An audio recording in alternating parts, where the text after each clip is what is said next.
I'm out at City Dirt today. I got the dirt jumper out, and I've spoken about it before in my videos about building on your weaknesses. So we've just had this really good, I guess, mini jumps park built. So it's always been BMX tracks here. We're just south of the city in Adelaide.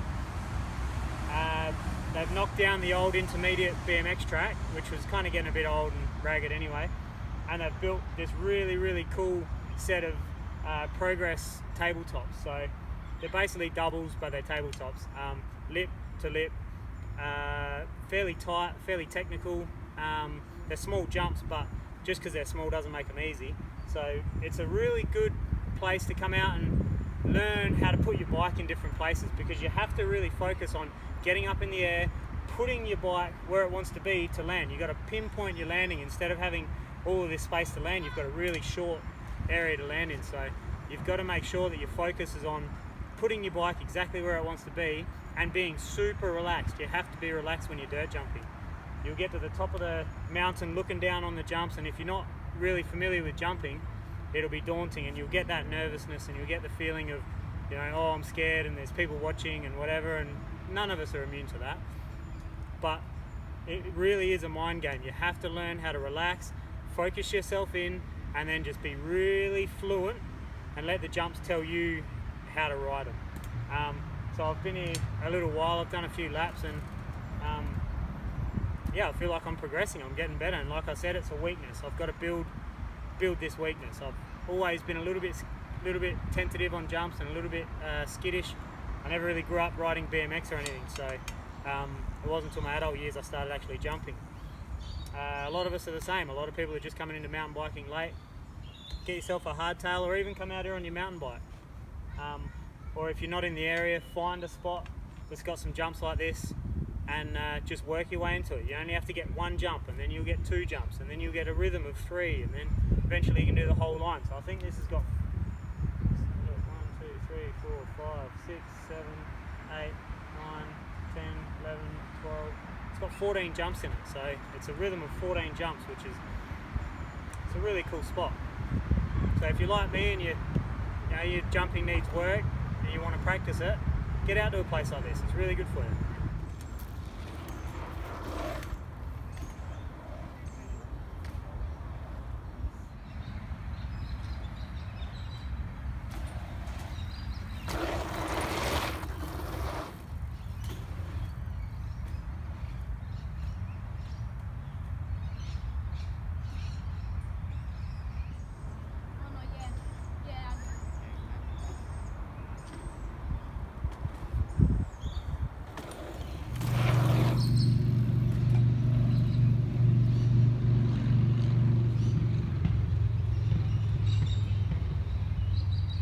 So there's three cool things I learnt today, or kind of observations, I guess I learnt.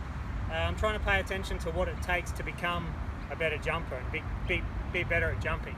So bracing your core, or engaging your core before your ride starts, so you're more switched on with your body. You've got your core engaged. Everything feels right when your core's engaged. It feels like I've got more control of the bike, and it's easier to relax. So, which leads us on to the next bit, is relaxing. So you've got to be relaxed, and I mentioned it earlier, but you can't, or I can't ride when I'm tense. I can't ride when I'm thinking about what other people are thinking or anything like that. I've got to be able to zone myself in, and if I'm nervous, I've got to breathe. You breathe and you zone in and you relax, and then you just have fun. You can't take it too seriously, you just got to flow. So breathing, staying relaxed, engaging your core, pulling up. So as I come up to the lip, I'm keeping my body weight central. I'm not leaning back too far, because that'll give me the kick. You want to be central and pulling up off the lip. So I'm coming up to the lip and I'm actually pulling the bike a little bit, and as soon as it's in the air and the pull has been completed and I'm in the right trajectory, then from that pull I'm pushing. So I'm pushing the bike down to where I want it to be, and then I can push it onto the backside, get a good backside, and then I'm ready to pump and pull up the next takeoff. So you actually push into the lip of the into the face where it changes from flat to vertical. You push into that and then pull out of it, and that'll give you that sail.